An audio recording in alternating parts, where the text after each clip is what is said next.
I never thought a single laugh could destroy 8 years of marriage. But as I stare at these divorce papers scattered across my kitchen table, I realize that sometimes one moment of weakness can unravel everything you've built. My name is Zelda Morland, and this is how I lost the best man I ever knew, because I couldn't let go of the worst. Before we dive deeper into this story, I have one small request. Please subscribe, drop a like, comment and hit that hype button to boost this channel so more people can discover these incredible stories. The house looked absolutely stunning. I'd spent weeks planning my 32nd birthday party, transforming our suburban home into something worthy of a magazine spread. Fairy lights twinkled from every corner, the dining table groaned under the weight of catered appetizers, and our living room buzzed with conversation and laughter. "Zelda, darling, you've outdone yourself." My father Mark swept me into a hug, his expensive cologne mixing with the scent of vanilla candles. "This party is incredible. You always did know how to throw a celebration." I beamed at the compliment, smoothing down my emerald green dress. Everything had to be perfect tonight. All my colleagues from the elementary school where I taught, our neighbors, family members, and old friends filled every room. The only thing that would make this evening complete was, well, look who's still throwing the best parties in town. My heart skipped as that familiar voice reached my ears. Graeme Archer stood in the doorway, his sandy hair perfectly tousled, wearing that crooked smile that had captured my attention 15 years ago in college. He looked exactly the same, maybe even better, with a few distinguished lines around his green eyes.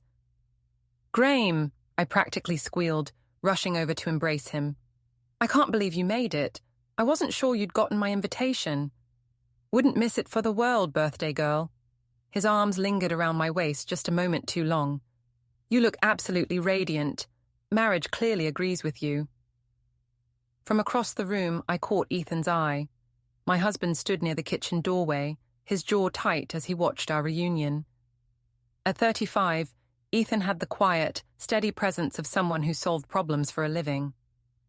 His work as an IT consultant suited his methodical nature perfectly, but right now, his usually calm demeanor showed cracks of tension. "Ethan, honey, come meet Graeme," I called out, my voice bright and cheerful. "We went to college together." Ethan approached slowly, his movements deliberate. "We've actually met before," he said evenly, extending his hand. "At our wedding, remember?" "Of course." Graeme's handshake seemed overly firm. "The lucky man who swept our Zelda off her feet. How could I forget?" The word "our" hung in the air like smoke. I felt my cheeks flush, but covered it with a laugh. "Oh, you two. Come on, let's get some drinks and mingle. This is supposed to be a celebration." As the evening progressed, I found myself gravitating toward Graeme's magnetic presence. He had everyone in stitches with stories from his job in marketing, his travels, his adventures. Even my usually reserved mother-in-law, Janice, cracked a smile at his anecdotes. "Remember that time in college when we got locked out of the dorm after the Halloween party?" Graeme nudged me playfully. "Zelda here convinced the security guard that we were method actors practicing for a play about homeless people." "I can't believe that actually worked." My friend Karen Lou laughed, raising her wine glass. "Zelda, you were always so creative with your explanations." "Still is," Ethan muttered under his breath, but only I caught it. The party hit its peak around 10 o'clock. Everyone had loosened up, the wine was flowing freely, and the conversation had turned to embarrassing college stories. That's when Graeme decided to drop his bombshell. "You know," he said loudly enough for half the room to hear, "I have to hand it to Ethan here. It takes a secure man to marry someone knowing he's essentially the replacement model." The room went quiet for a heartbeat. I felt my face burn, but before I could think of how to respond, nervous laughter rippled through the crowd. "Graeme!" I swatted his arm playfully, my voice pitched high with forced humor. "You're terrible." "What? I'm just saying, if things don't work out, I'm still available for consultation on the original version." He winked at me, and more laughter erupted from our audience. I glanced at Ethan, expecting to see him rolling his eyes or shaking his head with good-natured annoyance. Instead, his face had gone completely pale. His hands were clenched at his sides, and something raw and hurt flickered in his dark eyes. "Ethan, honey, you know he's just joking around," I said quickly, but my husband was already backing toward the hallway. "Excuse me," he said quietly. "I need some air." He disappeared upstairs, and I felt a momentary pang of guilt. But then Mark boomed out another laugh and clapped Graeme on the shoulder. "I like this one, Zelda. At least he's got a sense of humor about things. Some people take themselves too seriously these days." "Absolutely," Karen agreed, shooting a meaningful look toward the staircase. "Life's too short not to laugh at ourselves, right?" I found myself nodding along, pushing down the uncomfortable feeling in my stomach. "Right. Ethan just needs a minute. He's been working so hard lately, he's probably just tired." But as the party continued without him, I couldn't shake the image of his face when Graeme made that joke. The hurt in his eyes had been real, unmistakable. Still, when Graeme leaned over to whisper something funny in my ear, I laughed right along with everyone else. After all, it was just a harmless joke between old friends, wasn't it? 3 weeks after the party, I found myself staying late at Jefferson Elementary more and more often. The excuse was always the same: extra grading, lesson planning, parent conferences, but the truth was more complicated. "Mrs. Morland, you're here late again," Principal Martinez commented as she locked her office door. "Don't you have a family waiting at home?" "Just finishing up some reports," I replied, not looking up from my computer screen. "You know how it is with the state assessments coming up." She nodded sympathetically and left me alone in the empty hallway. As soon as her footsteps faded, I pulled out my phone and scrolled to Graeme's contact. Still at school. "Coffee?" His response came immediately. "Absolutely. Luigi's in 20. Luigi's Italian restaurant had become our regular meeting spot. Tucked away on a side street downtown, it was far enough from our neighborhood that I didn't worry about running into anyone we knew. The dim lighting and cozy booths made it feel intimate, almost romantic. "You look stressed," Graeme observed as I slid into our usual booth. He'd already ordered my favorite, a cappuccino with extra foam. "It's just work," I lied, stirring sugar into my coffee. "And things at home have been tense since the party." "Still giving you the silent treatment?" I nodded, feeling tears prick at my eyes. "He barely talks to me anymore. When he does, it's just practical stuff. Pick up Ella from school, pay the electric bill, your turn to do laundry. It's like I'm living with a polite stranger." Graeme reached across the table and covered my hand with his. "I'm sorry, Zelda. I didn't mean to cause problems with that joke. I was just trying to lighten the mood." "No, it's not your fault," I said quickly.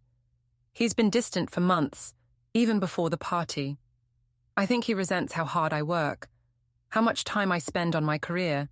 He wants me to be some perfect housewife who has dinner ready at 6 every night." "You deserve better than that," Graeme said softly. "You're brilliant, funny, beautiful. You shouldn't have to dim your light for anyone."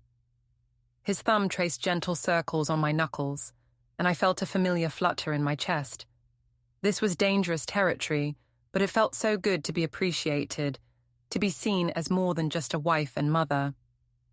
"Tell me about your latest project," I said, changing the subject to safer ground. "You mentioned something about a campaign for that tech startup." As Graeme launched into an animated description of his work, I found myself genuinely engaged for the first time in weeks.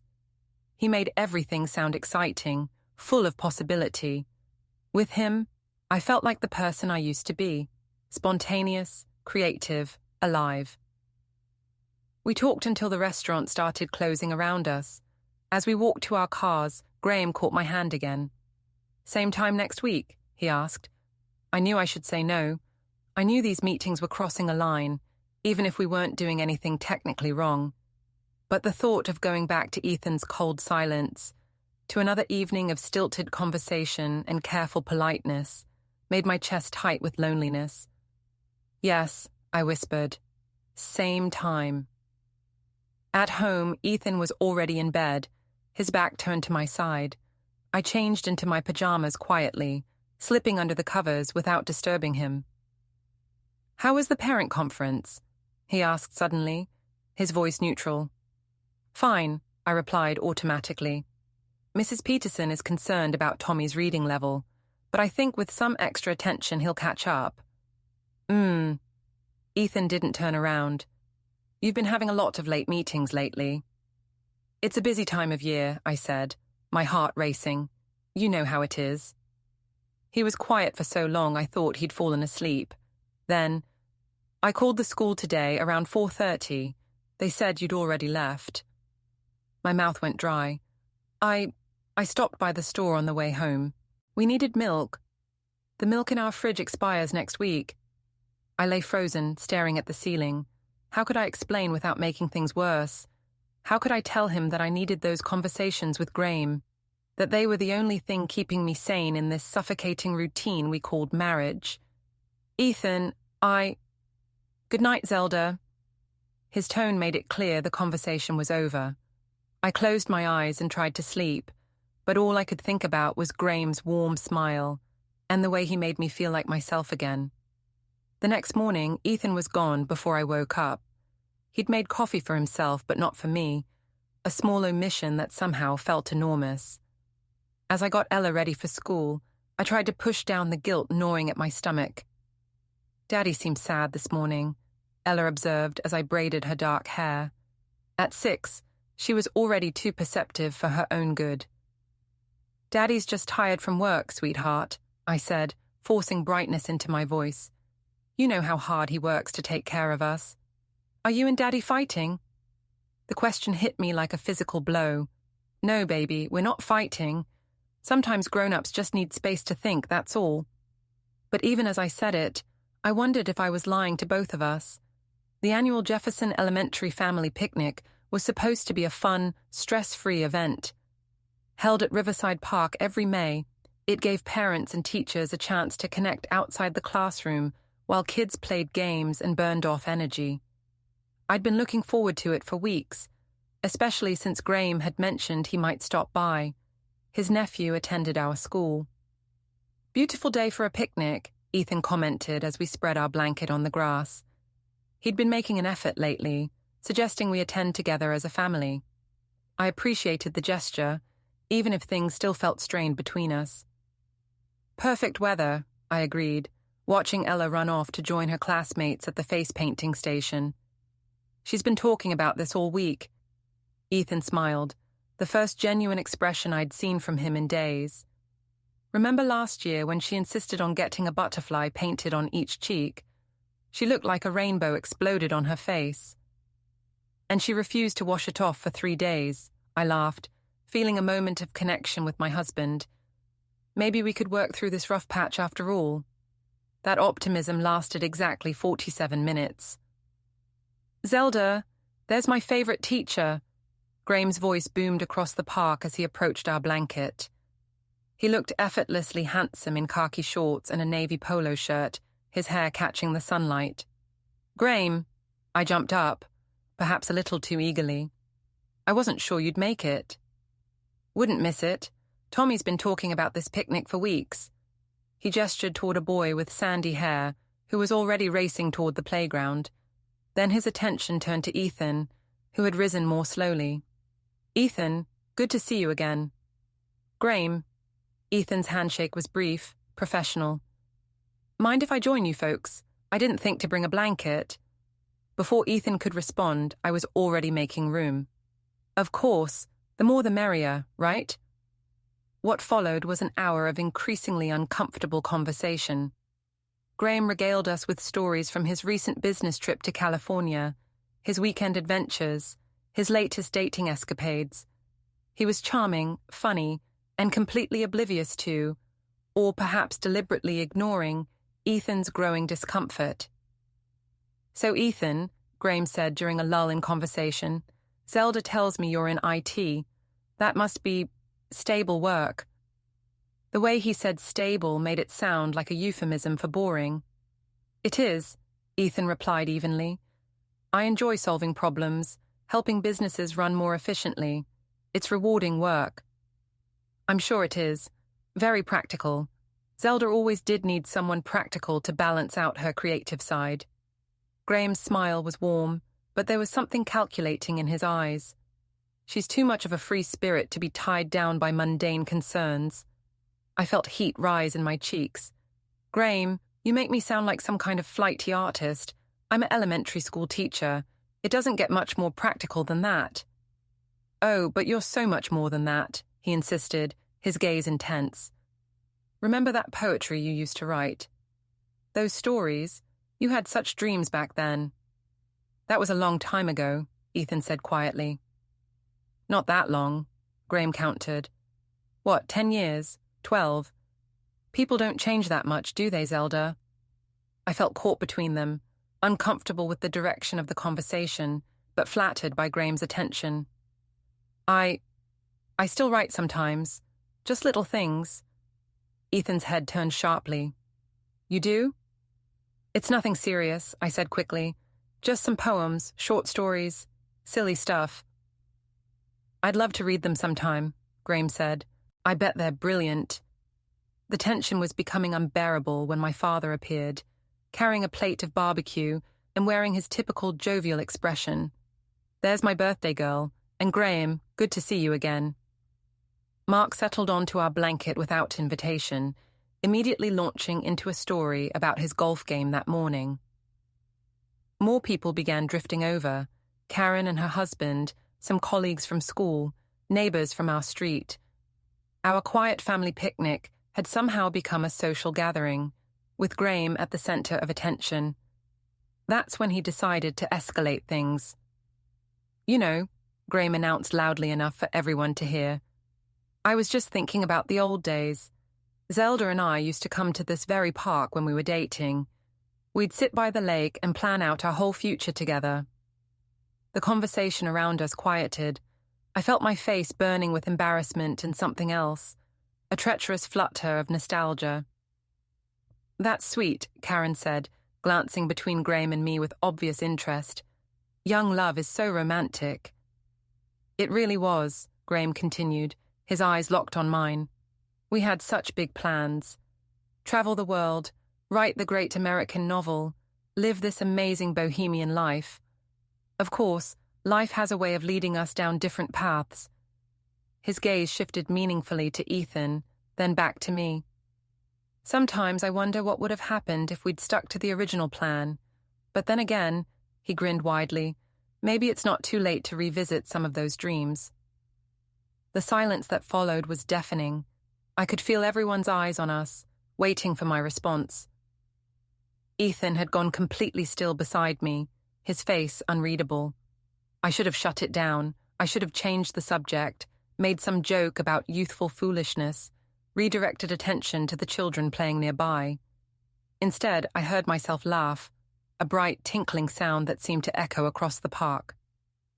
Oh, Graeme, you're such a dreamer, I said, but my tone was fond, indulgent. Always living in the past. Some things are worth remembering, he replied softly, and the intimacy in his voice made several people exchange glances. That's when Ethan stood up abruptly. I'm going to check on Ella, he said, his voice carefully controlled. She's fine, honey, I called after him. She's just playing with her friends. But he was already walking away, his shoulders rigid with tension. I watched him go with a mixture of guilt and irritation. Why couldn't he just relax? Why did he have to make everything so dramatic? Don't mind him, Mark said dismissively. He's always been a bit too serious. You can't take a joke. You miss half the fun in life.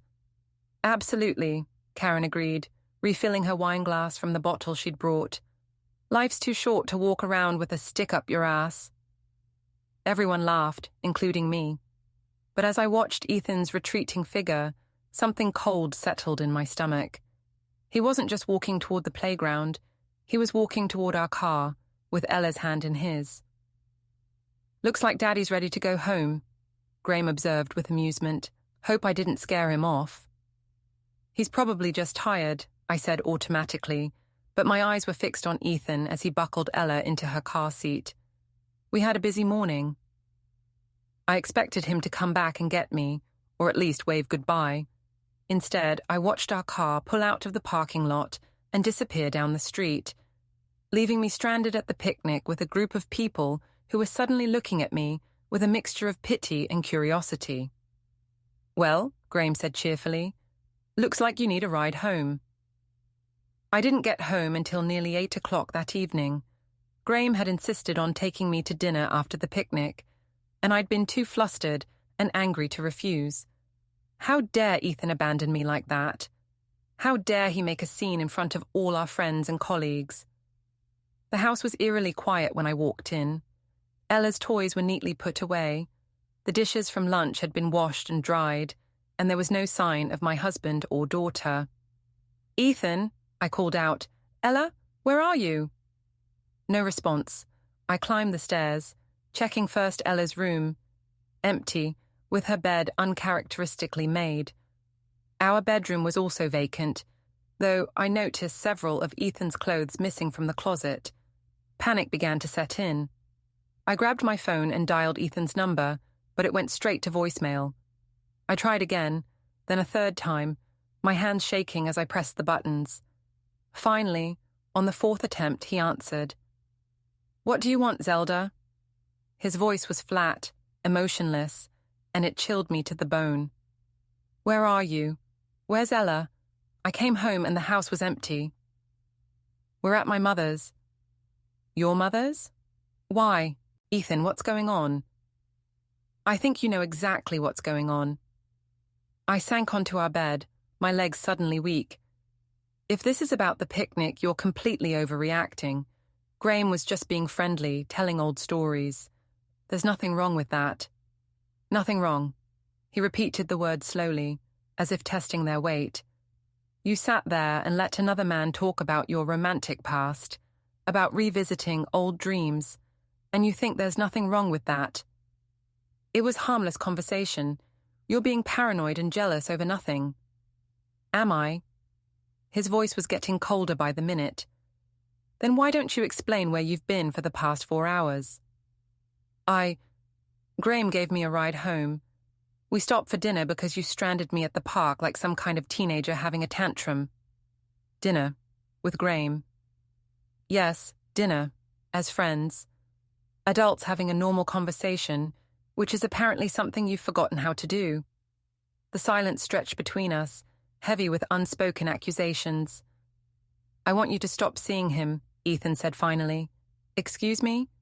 "You heard me. No more coffee dates, no more cozy dinners, no more late-night text messages that you think I don't notice." My heart hammered against my ribs. "You've been checking my phone?" "I don't need to check your phone, Zelda. You're not as subtle as you think you are. The question is, are you going to be honest with me, or are we going to keep playing this game?" I felt cornered, defensive. There's no game. Graeme is an old friend, and I'm not going to let you dictate who I can and can't see. That's not how marriage works. "You're right," he said quietly. "That's not how marriage works. Marriage works on trust, respect, and consideration for your partner's feelings. All things that seem to be in short supply lately." "Don't you dare lecture me about marriage," I snapped. "You've been cold and distant for months. You barely talk to me, you show no interest in my life, and then you get upset when I find someone who actually wants to spend time with me. Someone who wants to spend time with you, or someone who wants to get you back into bed?" The accusation hung in the air like a slap. I felt my face flush with anger and something that might have been guilt. "How dare you suggest—" "I'm not suggesting anything, Zelda. I'm asking you directly. Are you having an affair with Graeme Archer?" "No." The word came out louder than I'd intended. "No, I am not having an affair. We're friends, Ethan. Just friends." Friends don't look at each other the way you two were looking at each other today. Friends don't have secret meetings and lie about where they've been. I never lied. "You told me you were at a parent conference last Tuesday. The school said you left at 3:30. My mouth went dry. I did have errands to run." "Stop." His voice cut through my stammering. "Just stop. Every word out of your mouth is making this worse." I could hear voices in the background. His mother's house was apparently full of people. The humiliation of knowing that his entire family was witnessing our marriage fall apart made me feel sick. "Ethan, please.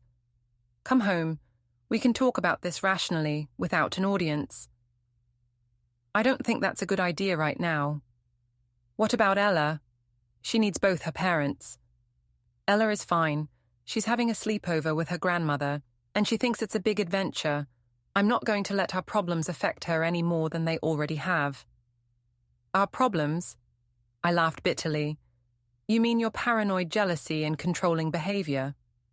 "I mean your emotional affair and complete disregard for our family." The words hit me like physical blows. "It's not an affair. Nothing has happened between us." "Yet," he said quietly. "But we both know where this is heading, don't we?" I wanted to deny it, to protest his unfair characterization of my friendship with Graeme. But something in his tone, resigned, almost sad, made the fight drain out of me. "Ethan, I love you. I love our family. I don't want to lose what we have." "Then prove it. Cut contact with him. No more meetings, no more phone calls, no more secret conversations. Choose your marriage." I closed my eyes, feeling the weight of the ultimatum. "And if I don't? Then I guess we'll know where we stand." The line went dead, leaving me alone in our empty house, with the echo of his words ringing in my ears. 2 days passed before Ethan came home, and when he did, it was only to collect more clothes and some work files. He moved through the house like a ghost, polite but distant, speaking only when necessary. "When are you coming back?" I asked as he packed his laptop bag. "I don't know," he replied without looking at me. "I need time to think." "About what? About us?" "About whether there still is an us." That afternoon, desperate to talk to someone who would understand, I called Graeme. "Meet me at Luigi's," I said when he answered. "I need to see you." "Of course, are you okay? You sound upset." "Just, please, I'll be there in 20 minutes. I found him waiting in our usual booth, concern written across his handsome features.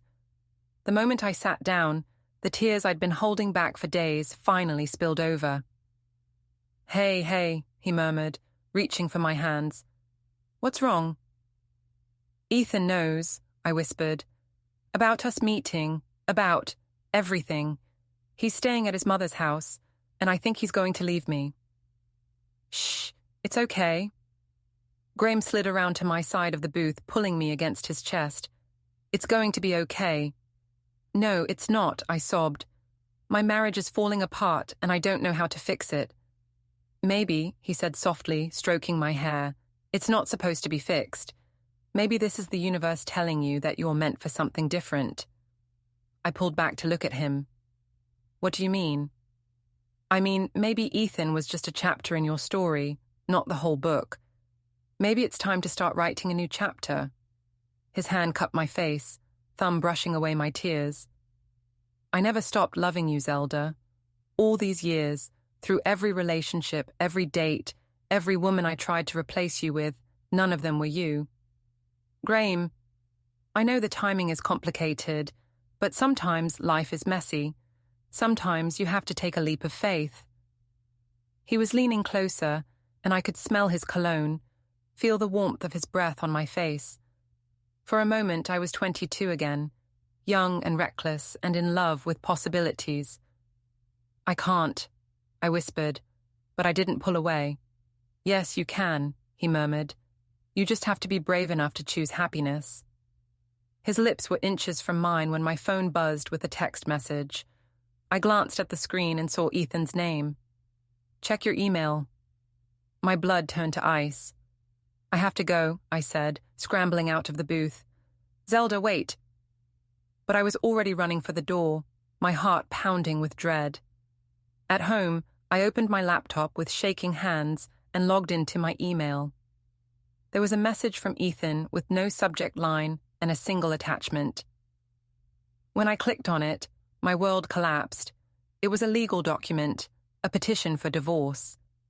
Grounds: irreconcilable differences, Custody arrangement, joint custody with primary residence to be determined. Division of assets, to be negotiated. But that wasn't the worst part. Attached to the legal papers were printed screenshots of text messages between Graeme and me, photos of us at Luigi's taken from outside the restaurant, copies of my work schedule showing the discrepancies between when I said I was staying late and when I actually left. He'd been collecting evidence. For weeks, maybe months, my husband had been quietly documenting my betrayal, building a case against me with the same methodical precision he brought to everything else. My phone rang. Ethan. "Did you get it?" he asked. "Ethan, please, let me explain." "There's nothing to explain. It's all right there in black and white. Those text messages, they're not what they look like. You never what? Never lied to me? Never chose another man over your husband? Never put our daughter through the stress of watching her parents' marriage disintegrate?" Each word was like a knife. I made mistakes, but I never cheated. I never crossed that line. You crossed the line the moment you started lying to me. You crossed it when you chose his company over mine, his validation over our marriage. The physical part is just the final step in a process you started months ago. I was crying now, ugly sobs that made it hard to speak. "I'm sorry, I'm so sorry. Please don't do this. Please give me another chance. I gave you a chance 2 days ago. I asked you to choose our marriage. Instead, you ran straight to him. How did you... Were you following me?" "I didn't need to follow you, Zelda. You're predictable. When you're upset, you run to the person who tells you what you want to hear instead of what you need to hear. That's not fair.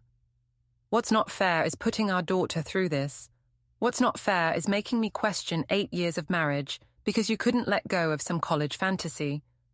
What's not fair is forcing me to become the kind of person who hires private investigators and documents his wife's betrayal." The words hit me like physical blows. "You hired someone to follow me. I hired someone to get me the truth since you seemed incapable of providing it." I stared at the papers spread across my kitchen table. Evidence of every lie, every secret meeting, every moment I'd chosen Graeme over my marriage. The weight of my choices crashed over me like a wave. "What happens now?" I whispered.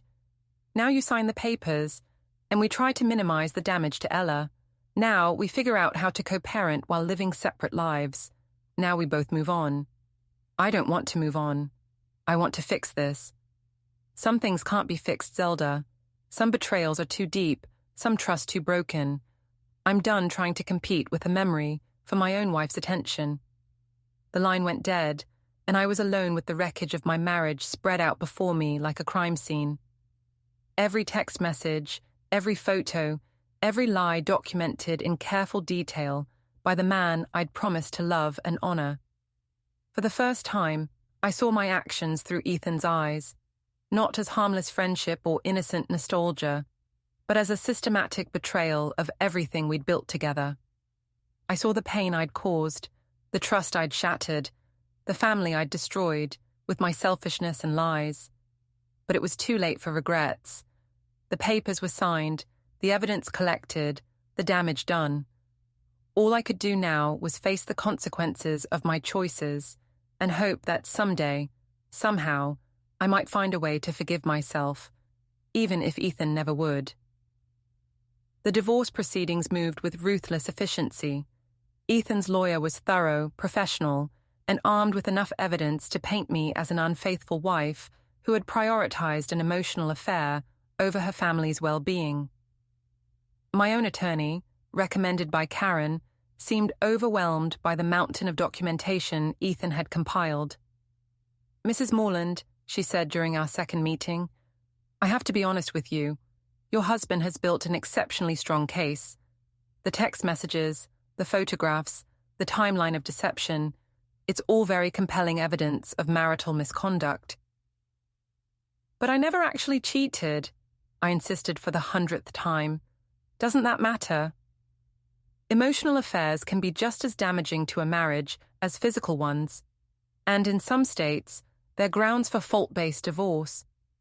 The judge is going to look at the pattern of behavior, the lies, the secret meetings, the emotional intimacy with another man, and draw their own conclusions. The custody hearing was scheduled for a Thursday morning in late June. I'd barely slept the night before, my stomach churning with anxiety about seeing Ethan again, about the possibility of losing precious time with Ella. When I arrived at the courthouse, Ethan was already there with his legal team. He looked composed, professional in his navy suit, every inch the responsible father, fighting for his daughter's best interests. Beside him sat his mother Janice, her expression coldly disapproving when our eyes met. All rise for the Honourable Judge Patricia Chen. The proceedings were clinical, methodical. Ethan's lawyer presented their evidence with surgical precision. Bank statements showing unusual expenditures, phone records revealing the frequency of my communications with Graeme, testimony from witnesses who had observed our behaviour at the party and picnic. Then came the character witnesses. "Your Honour," Janice said when called to testify, "my son is a devoted father who has always put his daughter's needs first. He coaches her soccer team, helps with homework every night, and has never missed a school event or doctor's appointment. Meanwhile, his wife was spending her evenings with another man while claiming to work late." My father Mark tried to defend me, arguing that I was a dedicated mother and teacher who had simply made some poor choices, but his testimony felt weak compared to the parade of witnesses Ethan had assembled. Colleagues who confirmed the discrepancies in my work schedule, neighbours who had seen Graeme's car in our driveway when Ethan wasn't home, even the principal from Ella's school who testified about Ethan's consistent involvement in her education. The most damaging moment came when they played a recording I didn't even know existed, a voicemail I'd left for Graeme during a particularly difficult evening with Ethan. "I can't keep pretending everything is fine," my voice echoed through the courtroom. "I feel like I'm suffocating in this marriage. You're the only person who makes me feel alive anymore." I watched Ethan's face as my words filled the room, saw the pain flicker across his features before his expression went carefully blank again. Beside him, his sister Tessa dabbed at her eyes with a tissue. When it was over, the judge's ruling was swift and decisive. Joint custody as requested, but with primary residence going to Ethan. I would have Ella every other weekend and one evening per week, with additional time during school holidays. The court finds that while Mrs. Morland is not an unfit parent, her recent choices demonstrate a pattern of deception and prioritizing personal desires over family stability, Judge Chen announced. The child's best interests are served by maintaining primary residence with the parent who has shown consistent reliability and commitment to her well-being. I felt the words like physical blows. Every other weekend. One evening per week. I was being reduced to a part-time parent because of my mistakes. After the hearing, I found myself alone in the courthouse hallway while Ethan conferred with his lawyers. When he finally approached me, his expression was unreadable. "I want you to know this isn't about revenge," he said quietly. "It's about what's best for Ella." "Keeping her away from her mother is what's best for her," I asked bitterly. "Keeping her in a stable environment is what's best for her. You made your choices, Zelda. Now we all have to live with the consequences." He started to walk away, then turned back. "For what it's worth, I hope you find whatever it is you're looking for. I hope it was worth it." The finality in his voice made my chest tight with grief. "Ethan, wait." But he was already gone, walking toward his family with his shoulders straight and his head held high.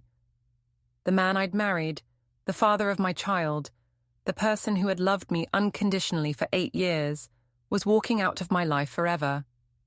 That evening, I sat in my empty house. Our house, though it would soon be just mine according to the property settlement, staring at the legal documents that had officially ended my marriage. Every page was a testament to my failures, every signature a reminder of what I'd lost. My phone buzzed with a text from Graeme. "How did it go? Want to talk?" For the first time in months, I didn't respond. I turned off my phone, poured myself a glass of wine, and sat in the silence of my choices. 3 days later, Ethan came to collect the last of his belongings. He was efficient, businesslike, treating our shared home like a crime scene to be processed. I watched from the kitchen as he packed up 8 years of memories into cardboard boxes. "I'll have everything out by tomorrow," he said when he noticed me watching. "The moving truck comes at 9. "Where are you going?" "I bought a house across town. Good school district, big backyard for Ella. She'll have her own room, space to play." Of course he had. Even in divorce, Ethan was thinking 3 steps ahead, planning for our daughter's future, while I was still trying to process the present. Can I see her before you go?" He hesitated, then nodded. "She's at my mother's. I'll bring her by tomorrow morning to say goodbye to the house." The next morning, I waited by the window until I saw Ethan's car pull into our driveway. Ella bounded out, her dark hair in pigtails, wearing the yellow sundress I'd bought her for Easter. "Mommy!" She launched herself into my arms, and I held her tight, breathing in the scent of her strawberry shampoo. "Hi, baby. Are you excited about your new house? Daddy says I get to pick the color for my room, and there's a tire swing in the backyard." Her excitement was infectious, and I found myself smiling despite the ache in my chest. "That sounds wonderful, sweetheart." We spent an hour walking through the house, Ella chattering about her favorite memories in each room. When it was time to go, she hugged me tight. "I'll see you this weekend, right, Mummy?" "Absolutely. We'll do something special, just you and me." As they drove away, Ethan gave me a single nod through the car window. Not unfriendly, but not warm either. Just acknowledgement between 2 people who had once promised to love each other forever and were now learning to navigate the careful distance of co-parents. I stood in my driveway until their car disappeared around the corner, then walked back into my empty house. The silence was deafening, broken only by the tick of the clock Ethan had left behind.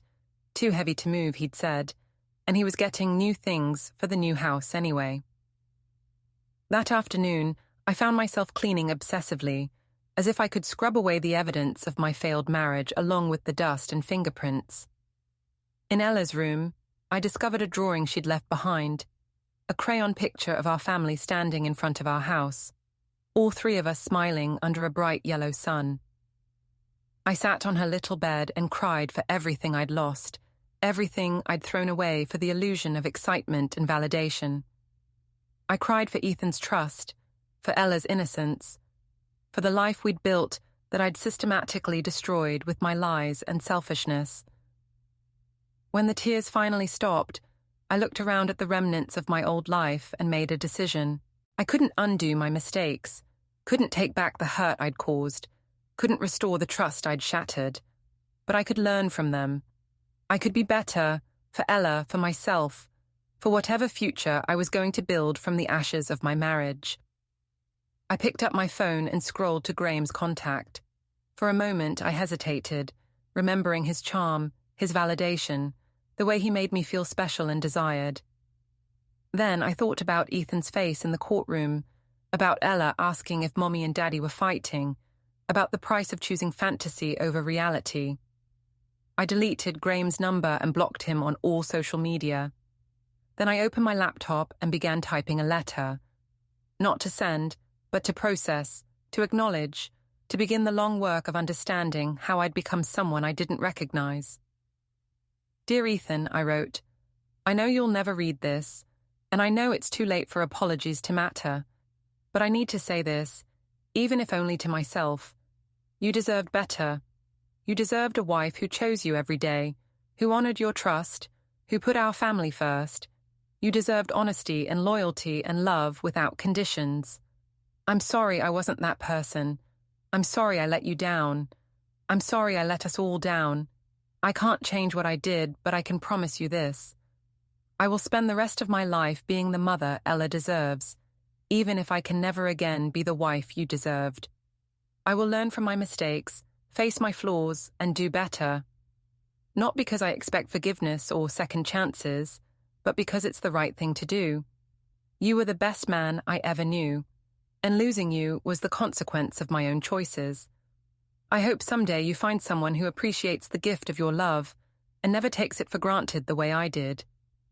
With regret and respect, Zelda, I saved the document and closed the laptop, then walked to the window and looked out at the neighborhood where we'd planned to raise our daughter, grow old together, build a lifetime of memories. The house across the street had a for sale sign in the yard, and I wondered if the family moving out was running towards something better or away from something broken. Either way, they were moving forward, and so, finally, was I. 6 months later, I received an envelope in the mail with Ethan's return address. Inside was a single photograph, Ella on her first day of 2nd grade, standing in front of her new school with a gap-toothed grin and a backpack covered in unicorn patches. On the back, in Ethan's careful handwriting, "Thought you'd want to see this. She's doing great." It was a small kindness from a man who owed me nothing, a gesture of grace I hadn't earned, but desperately needed. I put the photo on my refrigerator next to Ella's crayon drawing of our family, a reminder of what I'd lost and what I was still fighting to deserve.